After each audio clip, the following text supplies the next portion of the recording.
appeal for the 5th District of the State of Florida is now in session. The Honorable F. Ray Wallace, Judge, presiding. All persons have business before this court draw near. Give attention, you will be heard. May God save the United States of America, the State of Florida, and this honorable court. Please be seated. Okay, the last case we have on the docket for today is Russell Jean Farrington and Margaret L. Farrington versus Physical Medicine Specialist, Inc., et al. And counsel, I am going to assume that appellant would like Mr. Korn 5 minutes for rebuttal. Unless you tell me differently, I can adjust the clock as you want, as you desire. I was going to ask for 5 minutes, so Your Honor, this is 5. Okay, sounds great. And just make sure everybody who's in here, if you have any device that'll make some unexpected noise, put it on mute or just turn it off. That's probably the easiest way to handle it. And other than that, I have joining me on the panel to my right and your left, Judge Adrian Soud, and to my left and your right, Judge Paige Kildane, both from Duval County. And with that, Mr. Korn, you may proceed.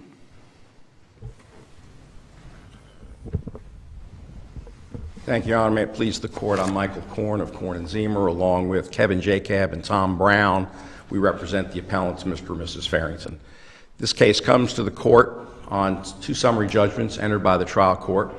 And sometimes we have to keep track of who the parties are. This case is a medical malpractice action. Originally, Mayo Clinic was also involved in the case, so when the court looks at the pleadings, you'll see both Mayo and Brooks parties making various allegations. Mayo settles before the summary judgment issues are joined. So we're here on 2 summary judgments entered by the court. One dealt with what has been referred to in the case as Brooks Hospital. They were a rehabilitation hospital, as the court is probably aware of, in Duval County. The court granted a partial summary judgment as to the hospital, claiming that only nursing care could be appropriately brought to trial because the notices of intent brought under 766 did not encompass medical care. The second judgment was as to the entity which has been referred to as Brooks Medical or Brooks Med. That is a separate physical entity, but as we will explain and as set forth in the papers, is a certainly related entity for purposes of what is really the central issue in our view of the case, which is, was there an identity of interest between these 2 Brooks boxes, Brooks Hospital and Brooks Medical, which allowed the court to relate back the NOI and any of the other papers, which therefore would allow this case to proceed as to the physicians with respect to Brooks Med and to any of the non-nursing parties as to Brooks Hospital. So when we talk about identity of interest, there are cases, as the court is aware, all over the place on the issue of what constitutes the identity of interest. What is it sufficient? We cited the Schwartz case, which is, I think, one of the bell cow cases that deals with what are the indicia between these 2 entities, which would allow a court to determine that for all intents and purposes, we're really talking about an entity that knows precisely what is occurring in this case. The underlying case law tells us that when analyzing this issue and determining whether not only the identity of interest exists, but whether that triggers the relation back, was there prejudice? Is it somehow unfair to the so-called new party? We respectfully submit that it is hardly new. There was certainly no prejudice. The issue in this case was really wound care. How does the claim of prejudice or the need to consider prejudice relate to the substantive requirements of 766-102? Well, what it does, Your Honor, is the case was pre-suited twice. The first notice of intent was accompanied by the affidavit of the nursing expert, and then several months later, a second NOI was sent with the corroborating affidavit of Dr. Bravo, who was a certified wound care specialist. So to the extent that either Brooks entity, either the Brooks entity, which now claims only their nurses were somehow at risk during the litigation, or the Brooks Med, which is now totally out of the litigation, can say they had no idea what this case was about, I think is inaccurate, because in essence, by erroneously removing Brooks Med and the healthcare providers completely from the case, this is not a situation where there was one act of alleged negligence. This was a continuum of negligent care over the stretch of the 19 days that Mr. Farrington was inpatient at Brooks. There were all sorts of medical providers who were involved in Mr. Farrington's care or lack of care. Physicians, nurse extenders, registered nurses, dietitians. These are all laid out, Judge Saud, in great detail, not only in the Bravo affidavit, but also when the trial judge directed the plaintiffs to further supplement their expert witness disclosures. What is Dr. Bravo, for instance, going to testify to? And he states in the material that was then sent in compliance with that order a significant detail as to what the allegations of negligent care were. So when you ask, well, how does that impact on 766? Again, we come back to the precursor. If there's in fact the identity of interest that I referred to earlier, that Brooks Med and Brooks Hospital for these purposes should be deemed as the same entity. And we believe that the factors, and they're laid out in detail at pages 41 through 43 of my initial brief. And what are they? Same counsel, same carriers, same address, same campus, same registered agents. It's not just one or another or some kind of, well, it was just kind of coincidental. There's no doubt that all of the Brooks entities that are now trying to hide behind the shell knew exactly what this case was about. It was about a lack of care for Mr. Farrington during that 19 days of inpatient. And the wound care that actually was never delivered, he ends up being discharged back to Mayo in worse shape than he was when he was originally admitted. And that's the gravamen of what the NOIs dealt with. And those were all laid out in detail. The other thing about prejudice, when Brooks denied, at the NOI stage, Brooks denies any claim of negligence on behalf of its providers, they specifically referred to Dr. Tannuzzi, who was the managing physician who was supposed to be overseeing the care that Mr. Farrington was receiving.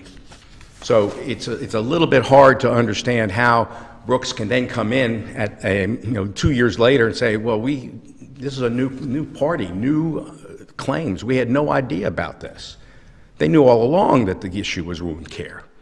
And so we would submit that there was no surprise, there was no harm, and the trial court should have, even under the new federal standard, even under the Celotex trilogy and all the cases that now we all cite in our briefs about how the courts are to examine and evaluate summary judgments, even under the federal standard. There was certainly a disputed issue of fact as to the linkage between Brooks Med and Brooks Hospital. One very glaring example of that. When Dr. Tannuzzi is deposed, she's asked, who do you work for? And she says, well, I work for the hospital. Well, Brooks later sends interrogatory and says, well, no, she actually works for Brooks Medical. Well, the appellees try in their brief to say, well, she must have just been confused. Well, no, she wasn't confused. She gave conflicting testimony. That's precisely the point of when you have disputed issues of fact, and that's not just a marginal issue here. That goes to the heart of whether there's in fact the identity of interest between these entities, which allows the relation back, which is, of course, under the case law of this court and all other courts, to be liberally construed, because the goal is not supposed to be to have a game of gotcha. Well, Mr. Korn, I understand the general rule, the identity of interest, but what about Rule 1.650? How does that come in? Legal relationship. None of the cases cited really talk about the medical malpractice context. So talk to me about the interplay there. Well, I believe there is and we tried to address that, Your Honor, in the briefs.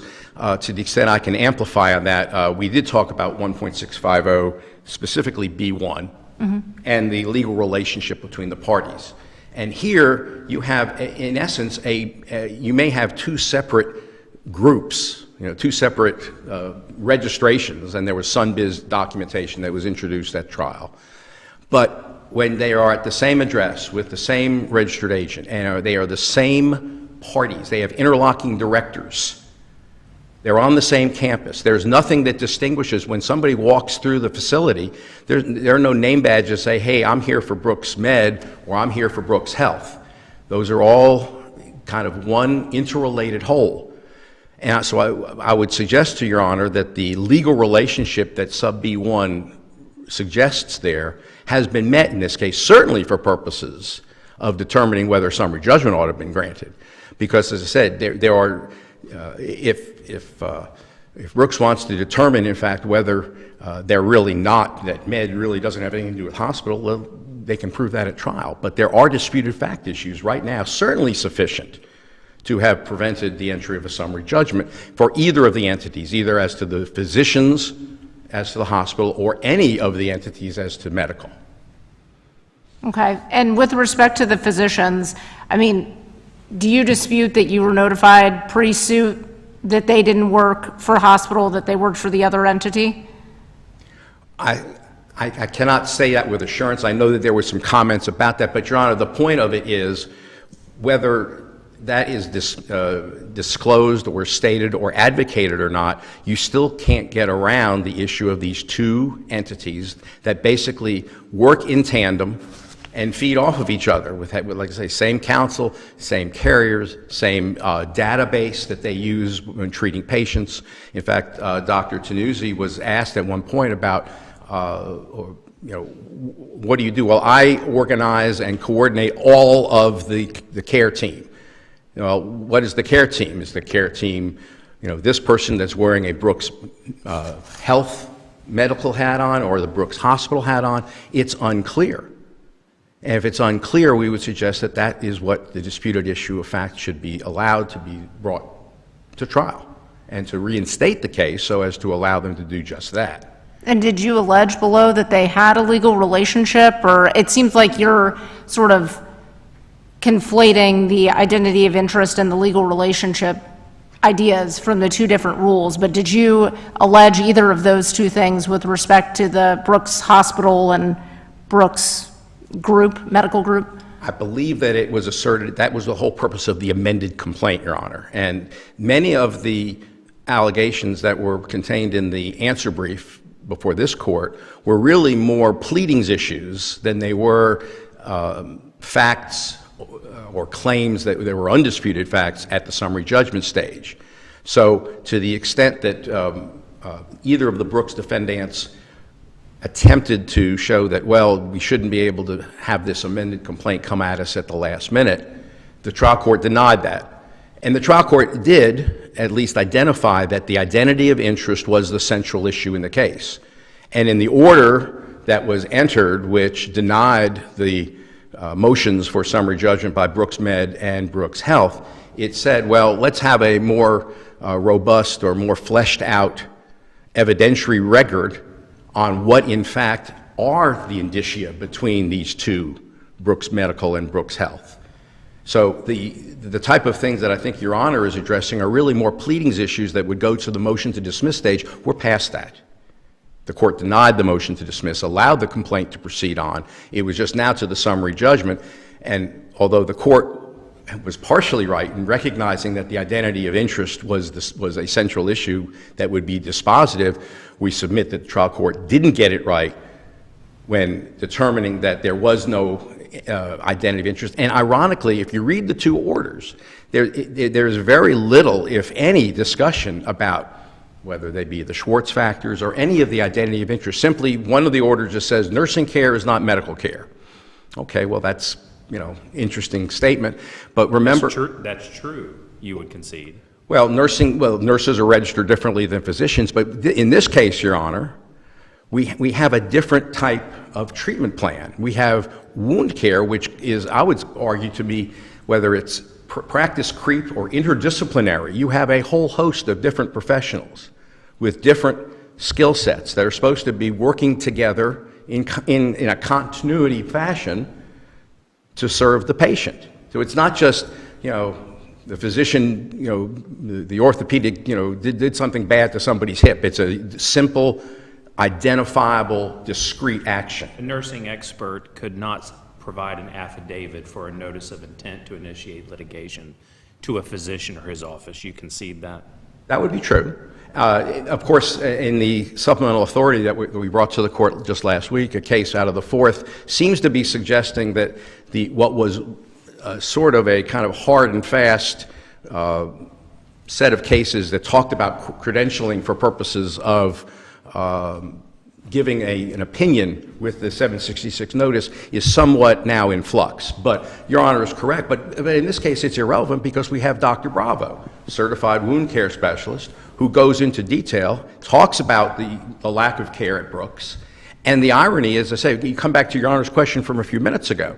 Was there harm? Was there prejudice? Well, they knew all about Dr. Tannuzzi. Dr. Tannuzzi is, in fact, referenced expressly, as well as one other physician, when they say, we saw no negligence by Dr. Tannuzzi in the care that was provided as part of the wound care continuum during this 19 days. And I guess the reason I asked the question earlier was I think trial courts rightly are, in their analysis of issues that may be in front of them, whatever those may be, they have in their quantum of consideration what prejudice inures to the other party by the complained of act or amendment or the like. I guess for purposes of this appeal and this particular case, is a trial court's consideration of prejudice cabined to a meaningful degree by the substantive requirements of 766? I don't believe it is, because 766 is going to be deemed as satisfied if you have this stepping stone approach. If the identity of interest is established, you then have the relation back doctrine, and the case law says that the relation back doctrine would include the NOI stage.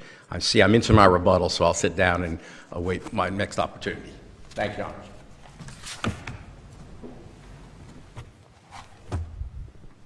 Mr. Pedersen, you may proceed. Thank you. May it please the court. Brian Peterson on behalf of the appellees of the law firm Childs, Hester, and Love. I think it's important to remember that there are two appellees here and two issues. The analysis is not the same. As to the group, one, it was never served with a notice of intent. That's not been disputed below. That is a condition precedent to allow a cause of action to be filed against the group.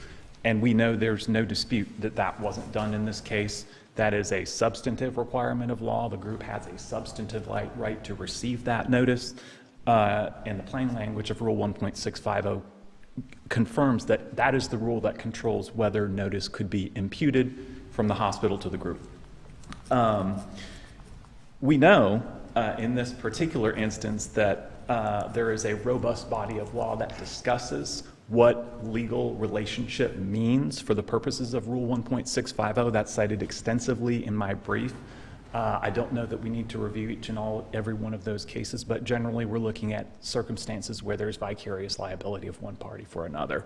Not circumstances like this, where there is a group who has an employee physician with privileges to practice at a hospital. And I think if you read the case law closely, particularly the King case out of the 3rd DCA, it seems that the body of law would suggest, if not, strongly suggest that the relationship of privileges at a hospital is not one of those legal relationships that would permit imputation of notice per the rule. And that's dispositive, again, because that's a condition precedent. And so that summary judgment order should absolutely stand. And there's another reason why it would stand, because the trial court found that the failure to serve the notice on the group was willful.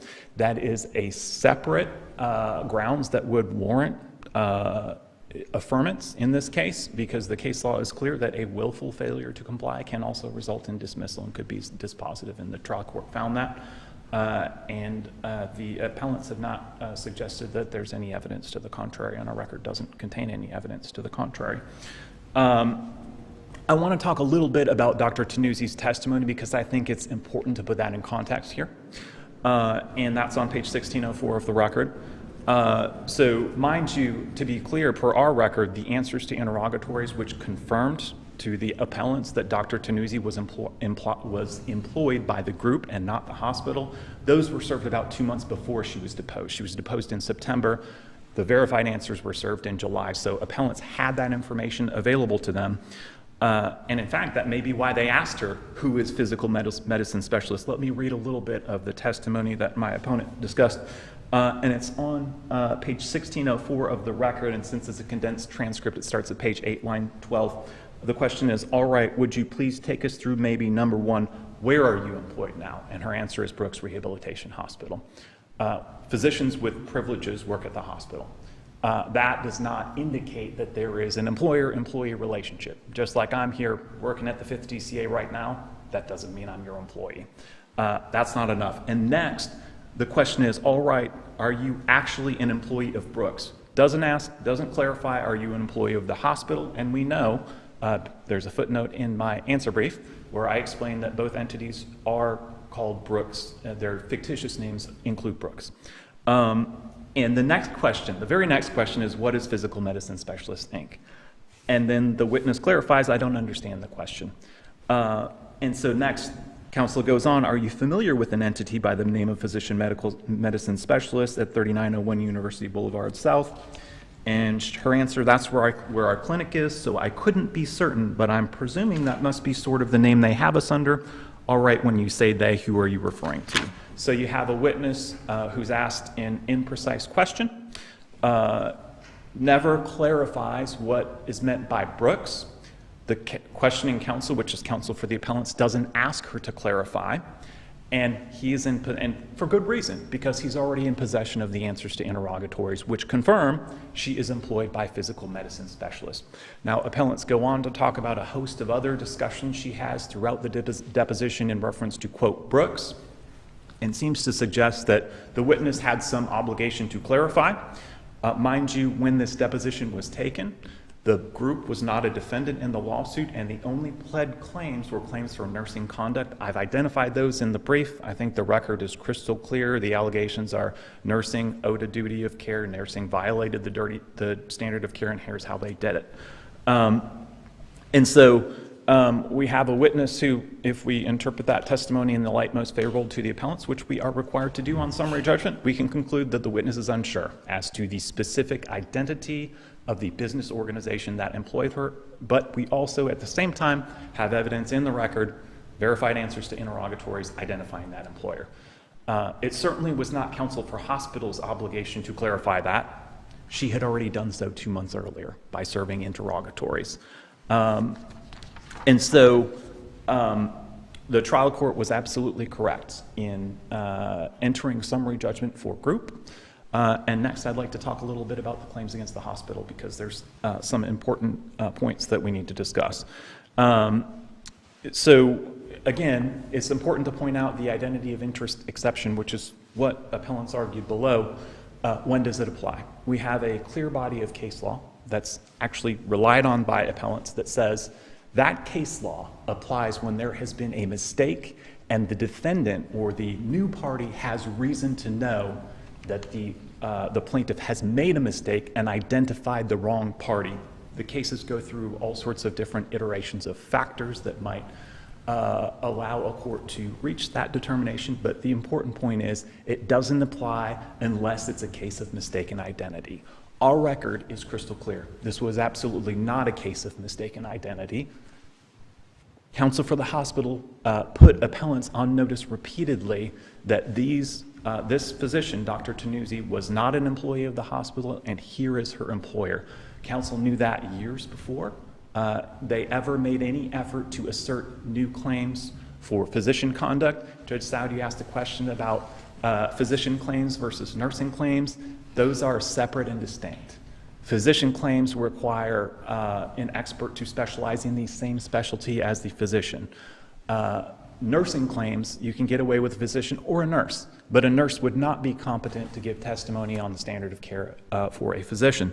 You obviously would advocate that Judge Norton's statement, nursing care is different from physician care, is meaningful to her analysis. It's quite meaningful, Your Honor. It's the basis for the decision, or at least in part the basis for the decision. Although in context, what she's hearing from the appellants in this situation is argument about a standard that doesn't apply to the facts of their case. Because that lengthy hearing transcript, which I won't go through ad nauseum here with you, it's clear that that's what the arguments were. That's what the briefing was below. It's all argument about the identity of interest exception, which didn't apply to the facts of the case because this wasn't a mistake. The failure to do so had nothing to do with a lack of knowledge or some something in the medical records that made it unclear as to who was the appropriate party. So these are factually distinct claims, and the trial court was absolutely correct in entering summary judgment because they came too late.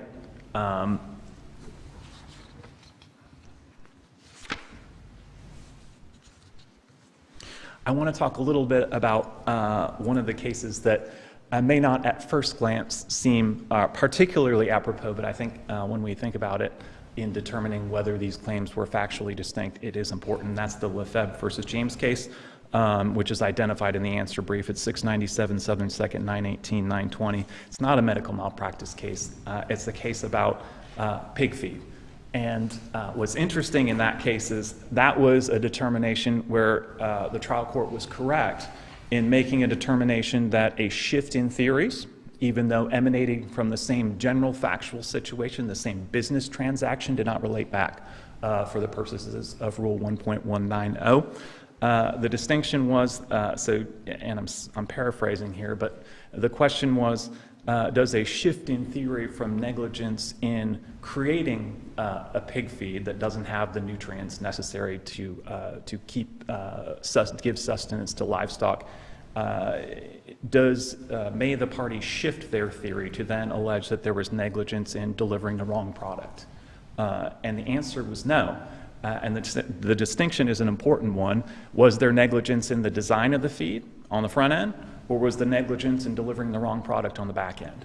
By analogy, that's the same type of situation we have here. For physician claims, was there negligence in coming up with a care plan on the front end and making sure the appropriate steps had been advocated for in the medical record, or was it the failure of nursing to carry out that plan?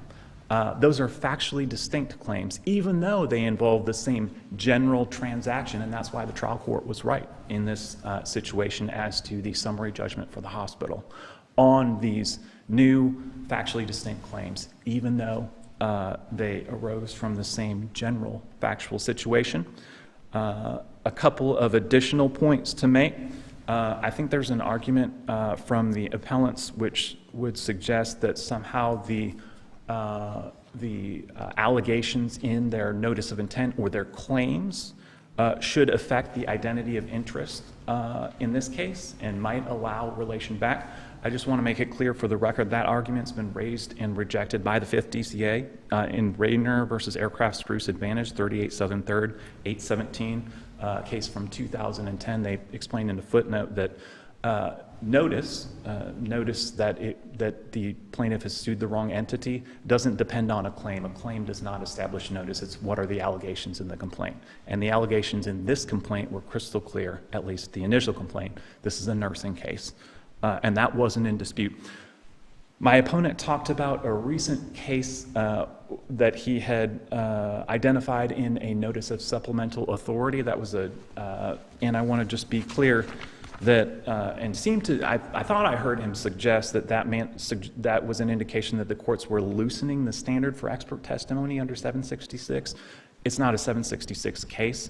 That was a Fabre case. And the court explained that this is a defensive posture, and the defense doesn't have the same obligations that the plaintiff would in a medical malpractice case, and went on to explain, or the basis for the holding, that the defendant in that case did not need to hire a separate expert in order to support a Fabre defense was because 768.81 did not explicitly require that. That case has no bearing on the facts, and it doesn't stand for the proposition that the 766 standard specializing in the same specialty has been relaxed at all. It's not about a plaintiff's burden of proof. It's about a defendant's burden of production to respond to that burden of proof.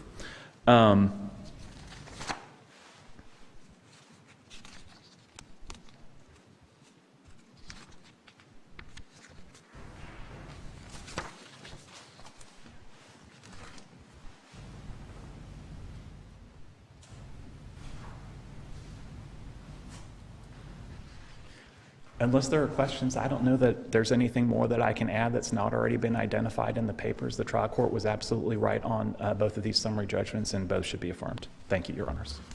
Okay.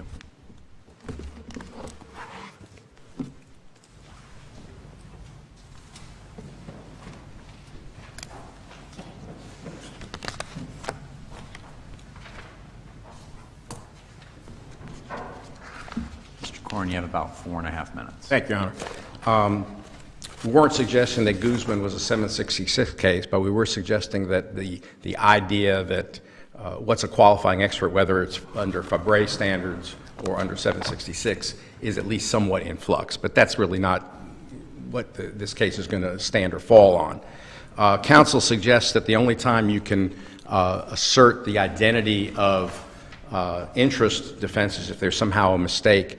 I would suggest to the court that's not what the case law says. We specifically looked at the cases. They're found at pages 38 through 40 of our initial brief.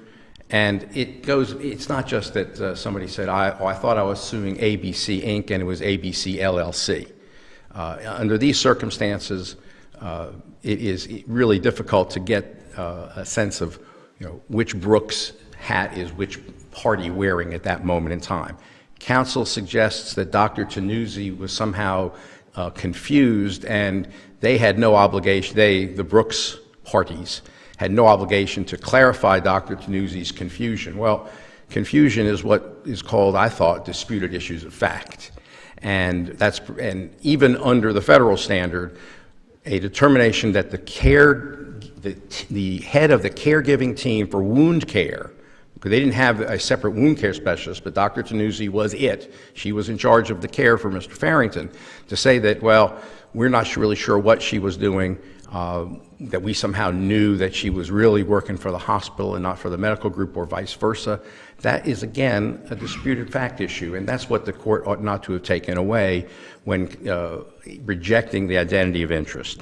Dr. Bravo specifically identified, again, he's board-certified family medicine and a certified wound specialist. His affidavit specifically talked about what happened while Mr. Farrington was inpatient at Brooks. His wounds that he came to them with from Mayo worsened. This was all as a result of a fracture that that Mr. Farrington had suffered while at Mayo, and they had put a brace and some type of what they called the life vest on him. It was apparently, according to Dr. Bravo's review of the records, improperly put on too tight, such that significant necrotically developed wounds occurred.